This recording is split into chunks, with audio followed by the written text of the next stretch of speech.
Hi everybody, this is Red Hill Eagle and welcome back to our invasion save on TEW 2020. It's another episode of Monday Night Raw. And the show opens with a recap from Nitro during the week where Shane McMahon responded to Vince about his mother being disappointed in him. And as we know from Nitro, Shane announced, Linda announced with Shane that she was the one who helped Shane with the money to purchase WCW. So Linda McMahon, Shane's mum, is actually pretty proud of her son.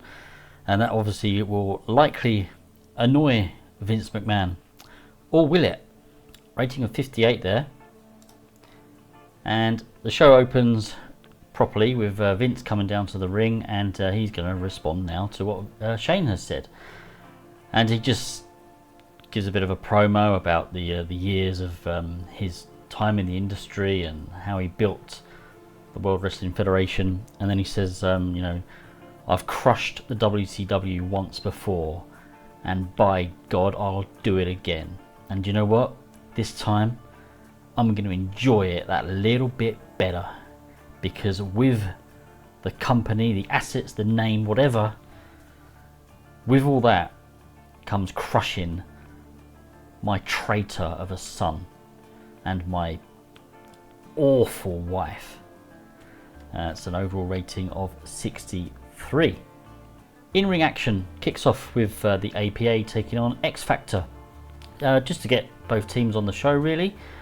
Trying to push the APA a little bit. I've always kind of liked them as a team. I know I wasn't watching wrestling at the time, but retrospectively I've seen clips and I've seen a few different things, and I do quite like them. I quite like Farouk, and Bradshaw's probably a future star really, depending on how we play this out. But it's the APA that get the win in 10 minutes 20 when Bradshaw pins Just Incredible, and Bradshaw was head and shoulders above everybody else, so that's something to bear in mind there. Overall rating of this match 62. Post-match, Edge and Christian appear at the ramp, and they just cut a promo on the APA. They just talk about how awful they are, awful as people, and Edge and Christian, they feel that they can beat them in the ring anytime they want, anytime they want to put themselves up for a beating. Edge and Christian, will take them up on that offer, and they're confident that they can get the win. But then the APA kind of head towards them, and wouldn't you know it, the heels, Edge and Christian, are scared off and run to the back. Overall rating 58. Then we have a recap, or I guess it's a taped recap, I guess, of the feud between William Regal and Chris Jericho. Just showing a few segments that we've seen in recent weeks, and how this feud has come about, and how it's been progressing. Overall rating of 72. And then Raven takes on William Regal. It's a match really. Regal, it's about time he kind of put himself in the ring, and he kind of has chosen an opponent that he thinks he can beat, someone smaller than him, and he does get the win in 15 minutes 14. Not as easy as he thought, but he gets hit with a pinfall, but he does have to hold on to a handful of tights to get the 1, 2, 3. And that's an overall rating of 62. We've still got a bit of an issue with a road agent here. I know you can't see it, but we've got a road agent who's not doing a particularly great job, so I think, provided I remember, I've got to take him off road agent duty. Two-man power trip, then cutting a promo on The Undertaker and Kane. Just your usual promo, we're better than you stink, whatever, blah blah blah. Overall rating of 69. And then The Undertaker appears at the ramp, and he challenges Stone Cold Steve Austin for his heavyweight championship, and he wants him tonight for the title. And Steve Austin kind of like, no, this isn't happening, this can't happen, and Triple H just sort of grabs him, calms him down. They're whispering something together, and Steve Austin's kind of like, his eyes are lighting up a little bit, and they're like, yeah, okay, alright, yeah, okay. And Steve Austin accepts the challenge. All we can take from that is Triple H probably has something up his sleeve for The Undertaker. Overall rating this angle of 73. Rena Mero then takes on Victoria. It's a debut for Rena Mero. Wanted to hire a few more women for the women's division. I won't go mad with the women's division. I can't really see myself having more than 1 or 2 matches per show. Some weeks there might not be any, but if I'm gonna make an effort with it, which I'm trying to this time round, I just need a few more in the division. So I've had Rena Mero get the victory here in 7 minutes 33 by pinfall. Overall rating 38, not great. Rena Mero did get a 39, which I'm quite pleased with. Victoria only a 25, but it's good that the debutante got a slightly better rating there. Hopefully we can kind of do something with her, maybe. I mean, I'm not quite sure what I'm going to do with the women's division yet. It's just nice to have a few more on the roster, a few more different options. A graphic then appears on the screen, and it's Judgment Day announcements, where we will see Triple H take on Test for the Intercontinental Championship, and Eddie Guerrero will get his shot at Kurt Angle. Overall rating of 70. Chris Benoit is then cutting a promo, and it's on Guerrero. We know that Benoit, Guerrero and Angle are all, they're sort of talking about or arguing about who the best wrestler is, the technical superstar, the guy who's got the real ability, and all 3 of them think that they're the one. But this is a particular promo. Chris Benoit is mainly having a go at Guerrero, really. Guerrero did interfere in his match last week against Angle. Obviously he kind of distracted both guys, but it benefited Angle a lot more. So that's kind of how that panned out there. 56 rating, and he's interrupted by Guerrero, and Guerrero just comes out and says, look, I just got up and I just kind of wanted to goad you both, really. I didn't know that it was going to affect the match outcome as much as it did. You probably didn't deserve that. You are a great talent in the ring. Of course you're not as good as me, but a match between you two probably didn't deserve that kind of outcome, but it's what it happened. And they just go back and forth, really, arguing, and it's an overall rating of 61. And then Kurt Angle joins the argument. Overall rating of 67 here. Kurt Angle just gets involved, and all 3 start arguing, and Kurt Angle says, look, there's nothing to do with your distraction. I was the best man and I got the win. There's nothing, you distracted me as well, but I'm the one who dealt with it better. See, to be a real champion, to be a real superstar, to be a real athlete, you need to just focus. You've got to be focused all the time. You two, you don't have it. Matt Hardy then defends his European Championship against Bull Buchanan. This match was announced last week. Matt Hardy gets the win in 8 minutes 37 by pinfall with a twist of fate. And the Godfather came out and he attacked Matt Hardy. Matt Hardy, obviously, it didn't affect him too much. He still ended up getting the win, and he makes defense number 1 of his European title. Now, without having too much knowledge about this era of WWF, I don't know if that was really his first defense or if he had a couple before this save came about. But I mean, I'm sure there's people out there that will know better than I do. A rating of 49. I mean, I didn't expect too much anyway between these two. Maybe I would have liked a bit better. We did have that same road agent in charge of this one, so maybe that affected it a little bit.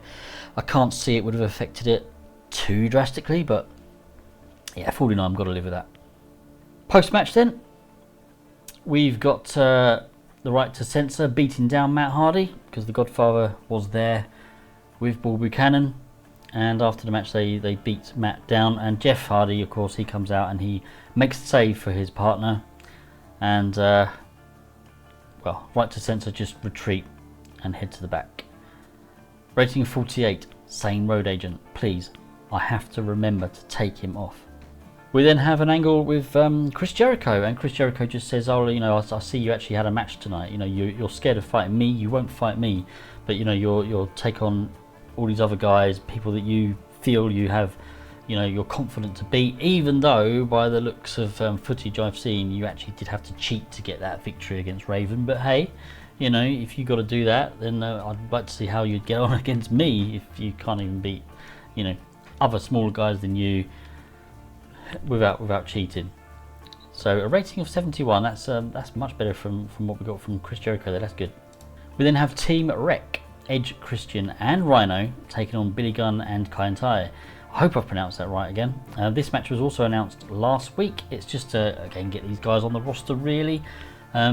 Billy Gunn and Rhino are having some beef, and obviously Rhino being in the stable with Edge Christian and Angle, I just thought it would be a nice sort of match to put on. Team Wreck got the victory in 9 minutes 24 when Rhino pinned Funaki. So I wanted Rhino to get the pin here, but I thought not against Billy Gunn. I just think keep this feud going a little bit longer. If he'd pinned Billy Gunn, yeah, unless it was through cheating. Although to be fair, he did actually use a foreign object in this one. Yeah, I just wanted him to get the pin against someone else. It kind of gives Billy Gunn a you haven't pinned me yet, pal. That sort of thing. Keep it going. Funaki was the weak link, which is a shame. No one kind of stood out. I mean, Kai and Tai aren't great in the ring, but yeah, 56 could have been a lot better, but there we go. And then we've got another Judgment Day announcement. Graphics on the screen. The Dudley Boys will take on Steven Richards and Perry Saturn. This was just an off-screen challenge the Dudleys put out there for their Judgment Day. Answered by Steven Richards, who said he'll find himself a partner. He's got Perry Saturn. So at Judgment Day, the Dudley Boys will take on Steven Richards and Perry Saturn. Rating of 53. We then have a pre-match angle with Steve Austin and Triple H, and they're talking tactics. And we kind of get the impression that they're talking about, if you're in trouble, Stone Cold, don't worry, I'm here. We'll sort something out. I'll make sure what is meant to happen will happen. You'll be leaving this building with the gold. As that kind of conversation's taking place, they see that there's a camera hanging around, and they just slam the door. So maybe we don't quite get the full conversation, but we know that there's obviously probably going to be some kind of cheating going on in the match. Rating of 74, love that. So then we come to the match, and Steve Austin does get the win in 14 minutes and 9 seconds by pinfall with a stunner. We did have Kane run in and attack Austin, but that's only because, and it hasn't put it here, it annoys me when it doesn't do both of them. But yes, Triple H did distract or interfere with The Undertaker. So Austin gets the win, but yeah, there was some underhanded tactics going on featuring Triple H, and Kane just sort of came in to try and even things up. Steve Austin makes defense number 1 of his title, and that's a superb rating of 87. I mean, hopefully this match, because I probably need to do a little bit more with my main events, but without kind of wanting the same main event every week, we do need to kind of start improving our overall ratings, and hopefully this has done it for this particular show. 87 is really good. I'm particularly pleased with that one. So overall then, 66. Yeah, that's still really disappointing. Bearing in mind, yeah, I mean, I still need to do a lot with this, with the storylines. Still need a lot more going on. I mean, we had some good angles in there, but the matches are letting us down at the moment. I mean, that main event, if that main event didn't pull that in, God knows what our overall rating would have been. But anyway, yeah, we're still building, we're still getting there. I've got a lot to learn about this roster. So anyway, I won't babble on like I usually do. Please give a like and subscribe if you've enjoyed it. Really glad to see that I'm actually not far off 100 subscribers. It will mean the world to me if I hit 100. It really would. But yeah, and viewers also for this particular series I'm pleased with them, and maybe it might be rubbing off a little bit on the other series I've got going, the local to global. Again, without going on too much, because I did say I wouldn't babble, but I do have another series coming out soon. There will be a third TEW series from me. It's not going to be far away either. In fact, you may even see that before you see this episode, who knows. But anyway, take care of yourselves, and keep playing TEW. See you all again soon. Goodbye.